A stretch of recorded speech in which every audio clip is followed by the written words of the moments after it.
Bismillahirrahmanirrahim. Alhamdulillahirabbil alamin. Hamdan katsiran thayyiban mubarakan fihi kama yuhibbu Rabbuna wa yardah. Assalatu wassalamu ala nabiyyina Muhammadin wa ala alihi wa sahbihi ajma'in, amma ba'du. Kembali kita membaca kitab At-Tauhid karya Syekh Shalih bin Fauzan Al-Fauzan hafizahullah ta'ala. Kita masih membaca perkataan dari Al-Imam Ibnu Qayyim rahimahullah ta'ala.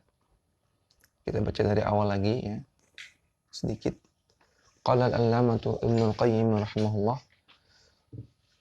Al-allamah Ibnu Qayyim mengatakan, "Man jama'a baina sunnati Rasulillah sallallahu alaihi wasallam fil quburi wa ma amara bihi wa naha anhu wa ma kana alaihi ashabuhu."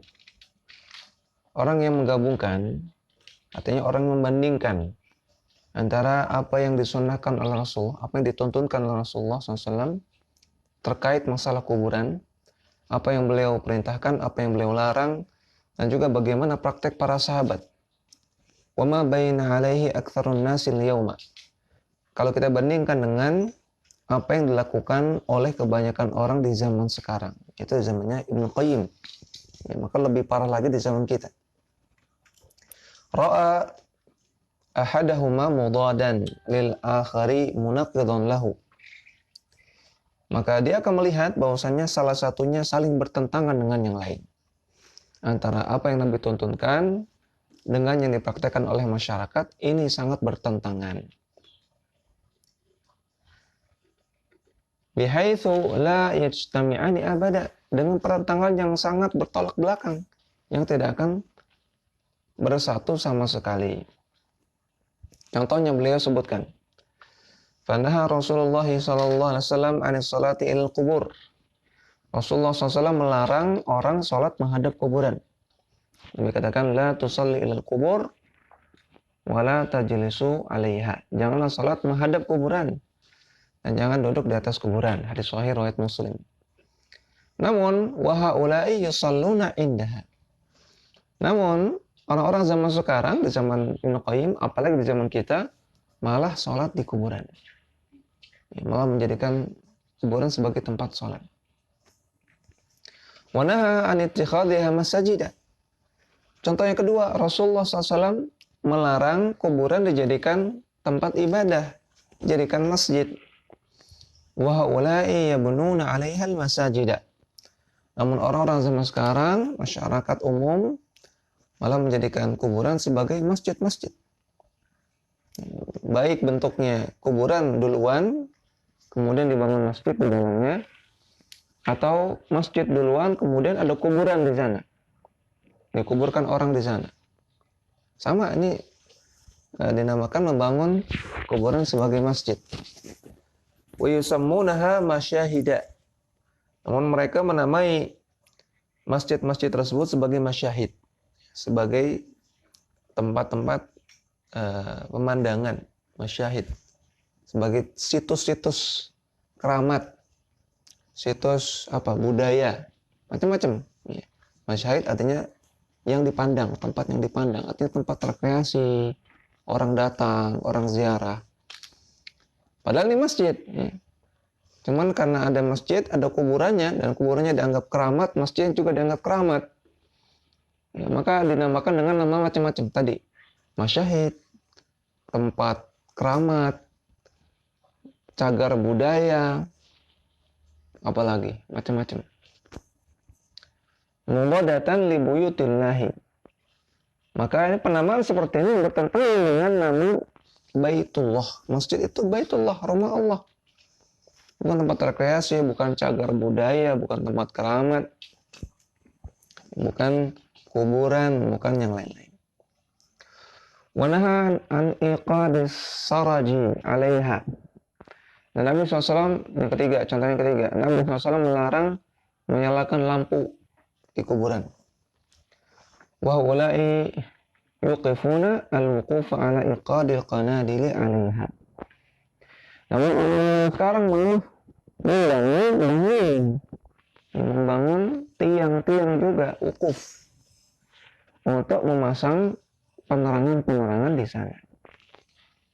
Tapi melarang menyalakan penerangan di kuburan. Malah di sini dibangun sarana-sarananya, ya, tiangnya, kabelnya, bahkan bangunan, ya, agar kuburannya itu terang.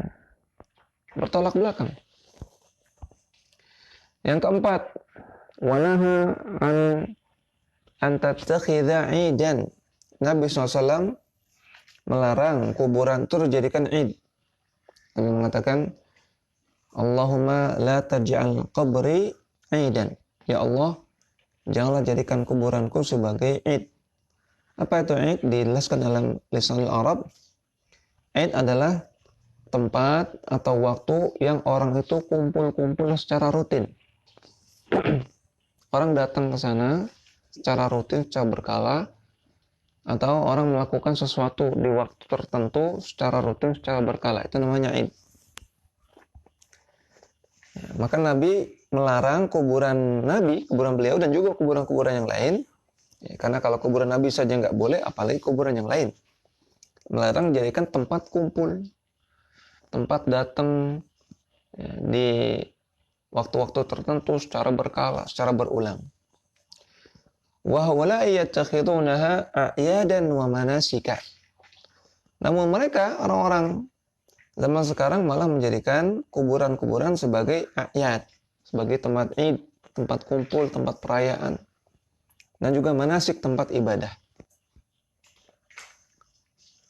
Ya, jadi manasik itu rangkaian ibadah. Ya, manasik jamak dari nusuk.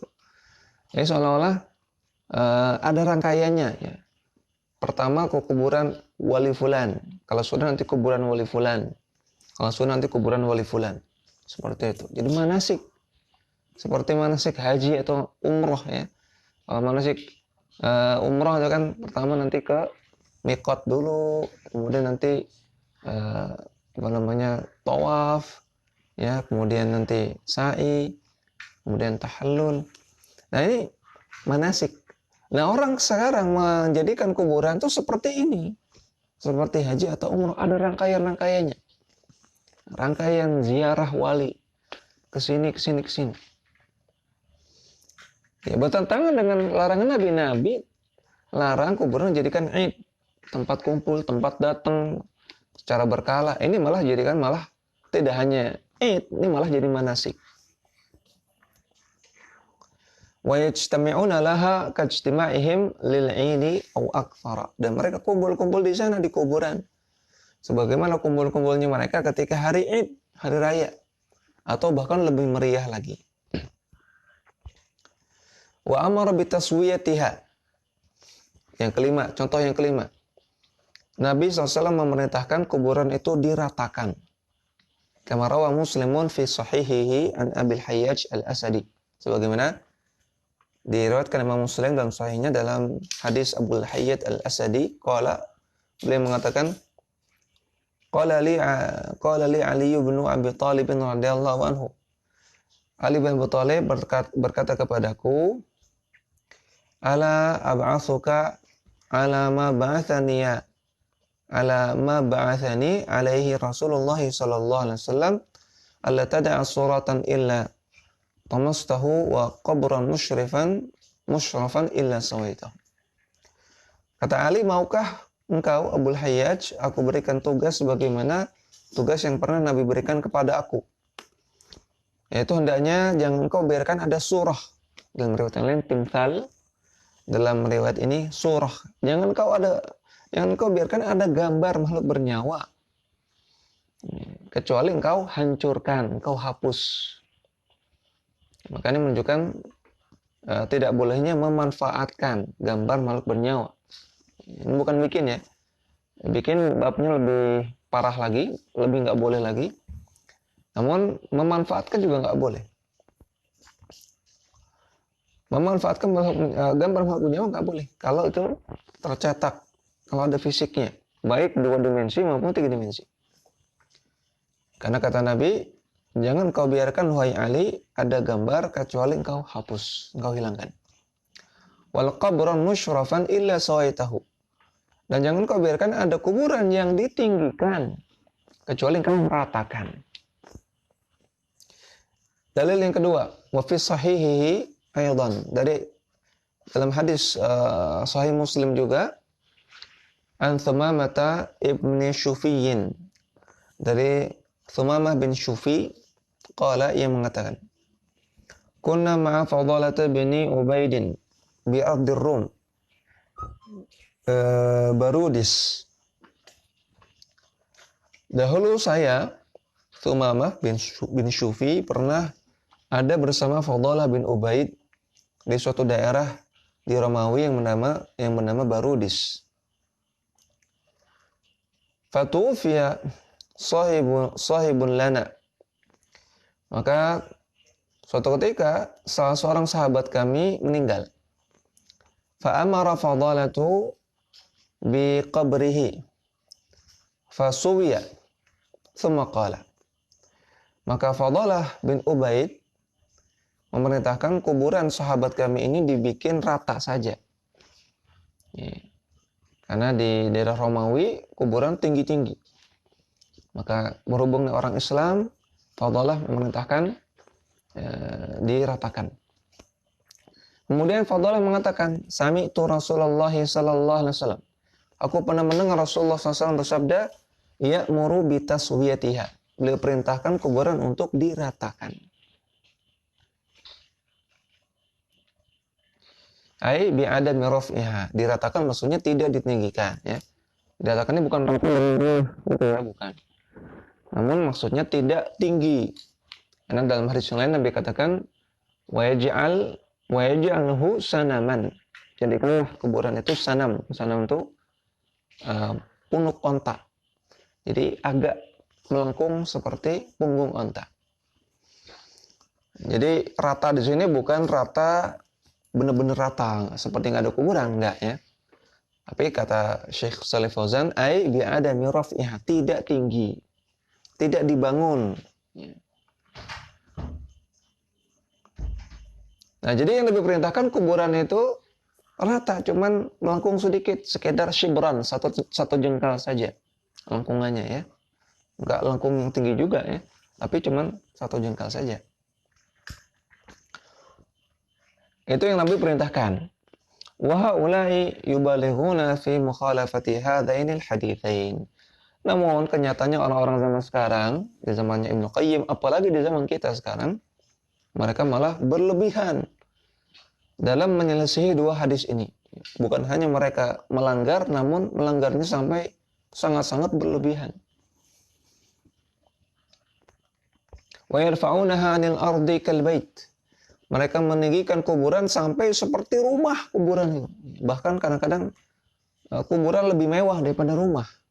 Ya. Kuburan sama rumah itu lebih mewah kuburan. Ya, kalau kita nyuruh orang-orang tunawisma, mereka senang tinggal di sana karena lebih mewah daripada rumah mereka. Maka ini sangat-sangat berlebihan. Orang ditinggikan saja nggak boleh, apalagi dibikin seperti rumah. Keterlaluan ya dalam melanggar tuntunan Nabi sallallahu alaihi wasallam.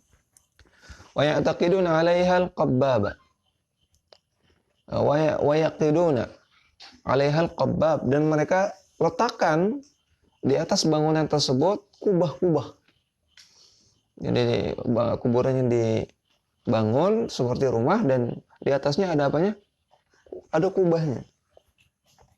Bahkan kadang-kadang kubahnya masjid kalah dengan kubahnya kuburan. Ila an qala, sampai Ibnu Qayyim mengatakan, ya, ini Ibnu Qayyim sedang menjelaskan ya, contoh-contoh betapa orang-orang zaman sekarang banyak menyelesaikan sunnah Nabi dalam masalah kuburan. 5 contoh tadi beliau sebutkan. Kemudian beliau lanjutkan, fandur ila hadha tabayunil azimi baina ma syara'ahu Rasulullah sallallahu alaihi wasallam wa qasadahu. Maka perhatikanlah betapa sangat bedanya apa yang Nabi perintahkan, apa yang Nabi syariatkan, dan apa yang Nabi inginkan minan nahi amma taqaddama dzikruhu fil qubur, berupa larangan-larangan yang telah kita sebutkan kata beliau terkait masalah kuburan, wa baina ma syara'ahu haula'i wa qasaduhu, ya, dengan apa yang mereka lakukan dan apa yang mereka inginkan. Beda antara Nabi syariatkan dengan apa yang mereka lakukan. Beda antara Nabi inginkan dengan apa yang mereka inginkan terhadap kuburan. Wala raiba anna fi dzalika min al-mafasidi ma ya'jizul abdu an hasrihi. Maka tidak ragu lagi hasil dari perbuatan mereka, orang-orang yang melakukan pelanggaran dalam masalah kuburan, ini akan menghasilkan mafasid, banyak sekali kerusakan-kerusakan yang seseorang itu sampai tidak mampu lagi untuk menghitungnya. Saking banyak sekali. Nggak cuma 1, 2, 3, 4, tapi banyak sekali kerusakannya gara-gara mereka melanggar sunnah Nabi, melanggar tuntunan Nabi dalam masalah kuburan. Thumma akhadha yadhkuru tilkal mafasidah. Kemudian Ibnu Qayyim menyebutkan beberapa kerusakan tersebut. Ya, di sini Syekh Shalih Fauzan tidak menyebutkannya, ya, diringkas. Ila an qala, sampai Ibnu Qayyim mengatakan, wa minha anna alladziina syara'ahu an-nabi sallallahu alaihi wasallam inda ziyaratil qubur. Di antara kerusakan yang mereka buat terkait dengan kuburan, bahwasanya Nabi SAW mensyariatkan ziarah kubur. Innama huwa tadhakkurul akhirati wal ihsanu ilal mazuri bid-du'a ilahu. Tujuannya adalah untuk mengingatkan pada akhirat. Tujuan ziarah kubur agar orang berziarah ingat sama mati, ingat akhirat. Yang kedua, untuk berbuat baik kepada penghuni kubur dengan mendoakannya. Wa tarahumi alaihi, dan mendoakan rahmat kepadanya. Wal istighfari, dan memintakan ampunan buat dia. Wa su'alil afiyati lahu, dan meminta kepada Allah agar si penghuni kubur ini dapat afiyah, dapat keselamatan.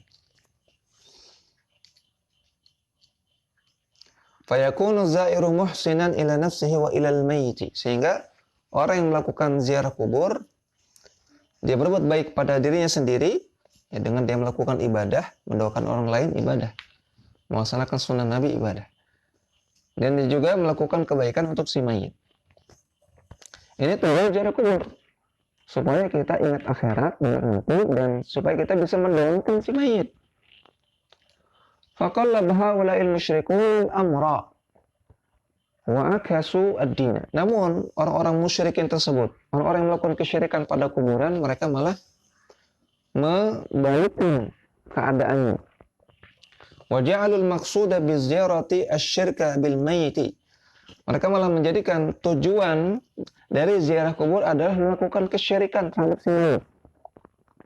Wa du'a lahu wa du'aahu wa du'a bihi. Malah mereka berdoa kepada si mayit. Ya, wahai mayit, wahai mbah fulan, wahai wali fulan, wahai kiai fulan, mudahkanlah rezeki saya. Mereka ini berdoa kepada mayit, meminta-minta kepada mayit. Yang tadinya tujuannya untuk mendoakan si mayit, artinya berdoa kepada Allah agar memberikan ampunan dan juga kebaikan bagi si mayit. Ini malah berdoa kepada mayit. Jauh bedanya, 180 derajat. Mendoakan si mayit dengan berdoa kepada mayit. Paham? Ya. Kalau mendoakan si mayit, kita mohon pada Allah agar mayit ini dapat ampunan, ya Allah. Semoga dia diluaskan kuburannya. Itu mendoakan si mayit. Kalau yang dilakukan oleh orang musyrikin, itu berdoa kepada mayit. Wahai mayit, wahai kiai, wahai wali, mudahkan rezeki saya. Ini kesyirikan. Yang satu ibadah, yang satu syirik. Atau doa bihi, berdoa dengan menggunakan perantaraan si mayit. Ya Allah, dengan perantaraan walimu, yaitu kiai ini, yang di hadapan saya ini, maka kabulkanlah hajat saya. Ini namanya tawassul. Ya, tawassul minimalnya adalah kebid'ahan. Wa su'ala hawaijihim wastinzal al-barakat minhu wa nasrahu lahum 'ala al-a'da wa nahwa dzalika. Atau minta hajat-hajat kepada mayit, kemudian mengharapkan turunnya keberkahan kepada mayit, dan juga meminta pertolongan kepada mayit agar dimenangkan ketika berhadapan dengan musuh atau semisalnya. fasaru musiina ila anfusihim wa ilal mayyit. Maka mereka menjadi orang yang berbuat buruk kepada diri mereka sendiri ketika melakukan kesyirikan dan juga melakukan keburukan kepada si mayit.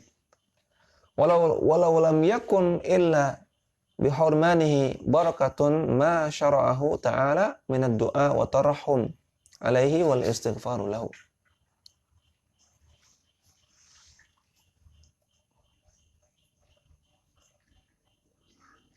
Walau lam yakun illa bihurmanihi barakatun. Andaikan tidak ada yang bisa untuk melarangnya, atau andaikan mereka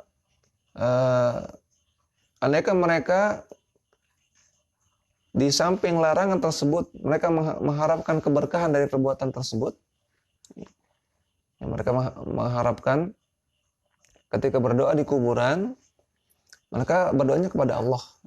Namun berdoanya dengan perantaraan penghuni kubur, dan mereka menganggap itu doa yang berkah, doa yang diberkahi oleh Allah dan diterima oleh Allah. Maka kata Ibnu Qayyim, ma syara'ahu ta'ala minad du'a wa tarhum alaihi wal istighfar. Maka Allah nggak pernah syariatkan untuk doa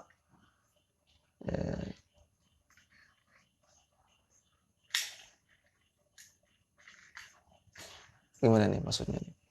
Walau lam yakun illa bihurmanihi barakatun ma syara'ahu ta'ala minad du'a wa tarahum wal istighfaru lahu. Andaikan pelarangan melakukan hal itu tidak ada berkahnya, maka tidak akan Allah syariatkan mendoakan mayit, memintakan rahmat kepada mayit atau memintakan ampunan untuk mayit. Artinya, kalau yang saya pahami di sini, kata Ibnu Qayyim, justru tidak melakukan itu, tidak melakukan kesyirikan di kuburan, itulah yang berkah. Itu akan mendatangkan keberkahan. Melakukan kesyirikan kepada kuburan itu berbuat buruk pada diri sendiri dan juga kepada mayit. Melarang itu dan menjauhi itu justru yang menghasilkan keberkahan. Menjauhkan diri dari perbuatan syirik kepada kuburan, itulah justru yang mendatangkan keberkahan. Kalau kita ingin berkah diri kita ketika berziarah, maka jangan lakukan kesyirikan. Kalau ingin si mayit ini dapat keberkahan ketika kita berziarah kepada dia, maka jangan lakukan kesyirikan. Nampaknya maksud beliau seperti itu. Ini dari kitab Ighathatul Lahafan, karya Ibnu Qayyim rahimahullah. Wa bihadza yattadihu anna taqdim an-nuduri wal qarrabina lil mazarati syirkun akbar. Maka dari sini jelaslah bahwasanya mempersembahkan nadar dan juga ritual-ritual kepada tempat-tempat keramat adalah syirik akbar. Sababuhu mukhalafatu haddin Nabi sallallahu alaihi wasallam fil halati allati yajibu an takuna 'alaiha qubur. Sebabnya karena ini melanggar petunjuk Nabi SAW fil halati allati yajibu an takuna 'alaiha al-qubur. Yang sunnah tersebut Nabi sudah tentukan, sudah Nabi tetapkan untuk wajib dilakukan kepada kuburan. Min anamil bina'i 'alaiha, di antaranya tidak membangunnya. Wa iqamatil masjidi 'alaiha, dan tidak membangun masjid di atasnya. Li'annaha lamma buniyat 'alaiha al-qabbabu wa qimat hawlaha al-masajidu wal mazaratu. Dhanna al-juhalu anal manfunina fiha yanfa'una wa yadurrun.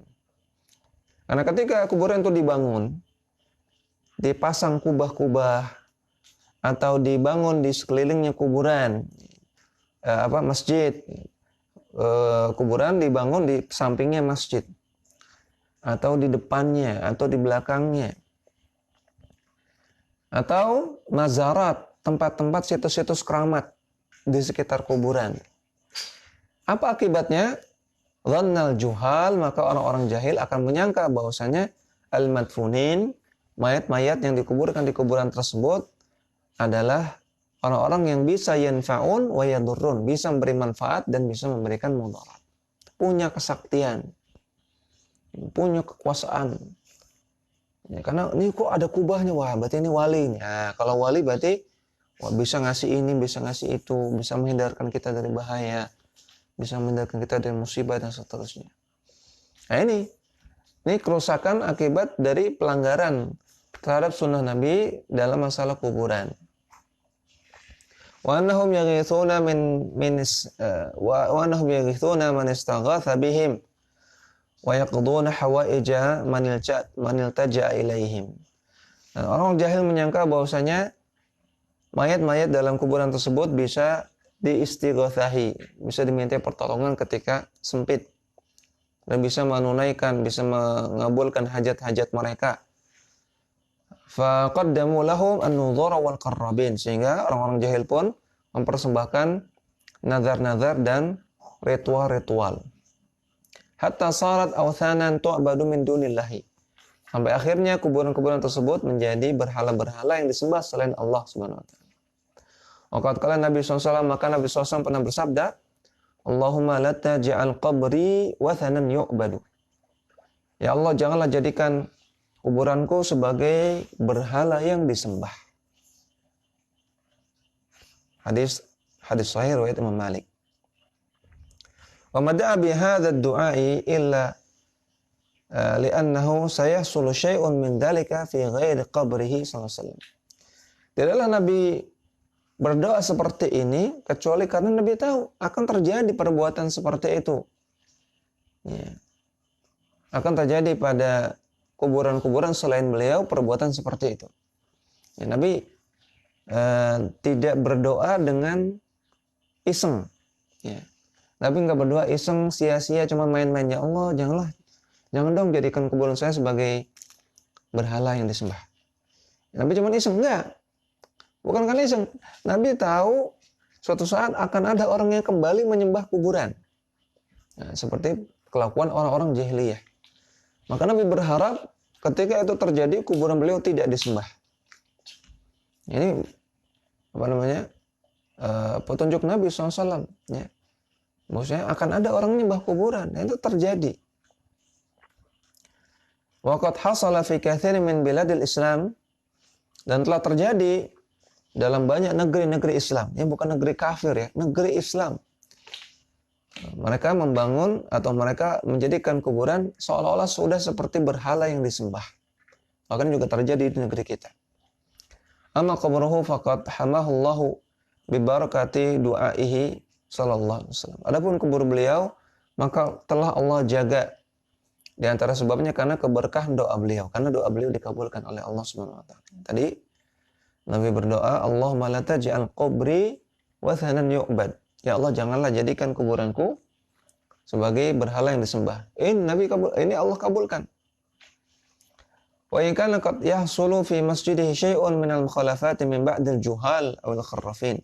Walaupun memang di kuburan beliau terjadi beberapa pelanggaran dan juga pelanggaran yang dilakukan oleh orang-orang jahil dan ahli khurafat, tukang orang-orang percaya mitos, percaya kisah-kisah dusta. Sampai sekarang masih ada ya. Kalau kita umroh, kalau kita haji, kalau kita berziarah ke Masjid Nabawi, walaupun kuburan beliau sudah dijaga di dalam, ya, tapi dari luar ada saja orang yang berdoa menghadap ke kuburan Nabi. Ya. Kalau berdoa itu lebih utama menghadap ke kiblat. Ya. Dari luar ada yang berdoanya ke arah kuburan ya, karena kalau dari Madinah ke Mekah ke kiblat itu menghadap ke arah selatan.